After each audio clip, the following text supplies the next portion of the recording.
مکتب میں حافظ قرآن پڑھاتے ہیں، ہم بچوں کو حافظ قرآن کو اہمیت نہیں دیتے۔ 100 روپے کتنا دیتے ہیں بھائی؟ 100 روپے۔ 100 روپے میں ہم قرآن پڑھانا چاہتے ہیں، 100 روپے وہ بھی 3 روپے 33 پیسہ دن۔ کتنا پڑھا بھائی؟ 3 روپے 33 پیسہ۔ آپ میں سے کوئی ہے جو پورے دن 3 روپے 33 پیسہ میں کام کریں گے؟ کوئی ہے بھائی؟ کوئی مرد مجاہد ہے جو کھڑا ہو کے بتا دے؟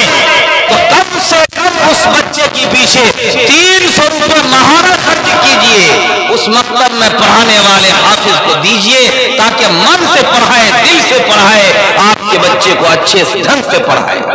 السلام علیکم ورحمۃ اللہ وبرکاتہ۔ میں محمد لقمان مفتاحی، آپ کا استقبال ہے میرا یوٹیوب چینل الرحمانی میڈیا میں۔ دوستو، آپ سے گزارش ہے، ویڈیو پسند آ جائے تو لائک شیئر کریں اور چینل کو سبسکرائب ضرور کریں۔ شکریہ، جزاک اللہ خیرا۔ آپ کا بیٹا حافظ جی بنا، جمن کا، کلو کا، منگلو کا، جمراتی کا بیٹا حافظ جی بنا تو لوگ کیا کہا؟ ہاں بچہ حافظ جی بنا ہے۔ ارے پتا ہے آپ کو اس جمن کا بیٹا جو آپ کے گاؤں کا ہے، جس کے باپ کے پاس صرف 2 بسمل زمین ہے، جس پر گھر آباد ہے، اس بچے کو ہم اور آپ اہمیت نہیں دیتے اور اب یہ کہتے ہیں کہ جمن کا بیٹا ہے، لیکن اس بچے کی کتنی بڑی اہمیت ہے آپ اس کو سمجھیے۔ رمضان کا مہینہ آنے والا تھا، ابھی چند ہی دن باقی تھے کہ اس بچے کی جگہ کہاں لگ گئی؟ پورنیہ کچہری والی مسجد میں تراویح سنانے کے لیے۔ سمجھ گئے؟ تو کچہری والی مسجد میں جب وہ قرآن سنائے گا تو اس کے پیچھے نماز کون لوگ پڑھیں گے؟ ڈی ایم صاحب، کلکٹر صاحب، ایس پی صاحب، ڈی ایس پی صاحب، جج، وکیل، یہی لوگ پڑھیں گے نا۔ کچہری میں کون پڑھیں گے؟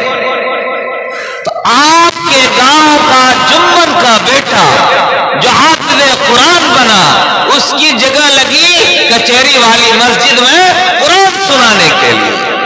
اب وہ آگے امام ہے، پیچھے میں بڑے بڑے عہدے داران ہیں، سب بندی کیے ہوئے۔ جمن کا بیٹا اللہ اکبر بولتا ہے، پیچھے میں کلکٹر صاحب، ڈی ایم صاحب بھی اللہ اکبر بولتے ہیں۔ وہ رکوع میں جاتا ہے، وہ سب بھی رکوع میں جاتے ہیں، وہ سجدہ میں جاتا ہے، وہ سب بھی سجدے میں جاتے ہیں۔ کوئی یہ نہیں کہتا کہ یہ فلاں گاؤں کا جمن کا بیٹا ہے، اس کے باپ کے پاس زمین نہیں ہے، مکان نہیں ہے، دکان نہیں ہے، پیسے نہیں ہے۔ اللہ نے اس کو اتنا بڑا اعزاز دیا کہ دنیا میں جس کو لوگ بڑے سمجھتے ہیں وہ ان کے پیچھے جھک رہا ہے۔ کوئی تعلیم ایسی نہیں ہے جو اتنا بڑا اعزاز دے سکے قرآن کے علاوہ۔ میرے بھائی بزرگوں، اگر اسی گاؤں میں کوئی بچہ میٹرک میں، انٹر میں فرسٹ ڈویژن کر لیا، میں مخالف نہیں ہوں، لیکن سماج میں جو کچھ ہو رہا ہے وہ میں آپ کو آئینہ دکھانا چاہتا ہوں۔ اگر وہ بچہ میٹرک اور انٹر میں اگر فرسٹ کر لیا، ہر آدمی جا کے اس کے باپ کو کہتا ہے آپ کا بچہ با کمال ہے، آپ کا بچہ با کمال ہے۔ جمن کا بیٹا حافظ قرآن بن کے آیا، کسی نے اس کے باپ کو سلام تک نہیں کیا، کسی نے اس کے باپ کو یہ نہیں کہا کہ ماشاءاللہ آپ جنت کے مستحق ہو گئے۔ میرے بھائی بزرگوں، جو بچہ حافظ قرآن بنتا ہے، اس کے ماں باپ کو کل قیامت کے دن سر پر ایسا تاج پہنایا جائے گا کہ لوگ دیکھ کر یہ گمان کریں گے کہ لگتا ہے کوئی بادشاہ ہے، لگتا ہے کوئی نبی ہے، لیکن وہ ایک حافظ قرآن کے والدین ہوں گے۔ یہ اعزاز ہوگا کہاں پر؟ میدان محشر میں، اور وہ حافظ قرآن اپنے خاندان کے 10 لوگوں کو جنت لے کے جائے گا۔ ہے کوئی اور تعلیم ہے جو اتنا بڑا اعزاز حاصل کر لے؟ لیکن مکتب کا کیا حال ہے؟ مکتب میں حافظ قرآن پڑھاتے ہیں، مکتب میں حافظ قرآن پڑھاتے ہیں،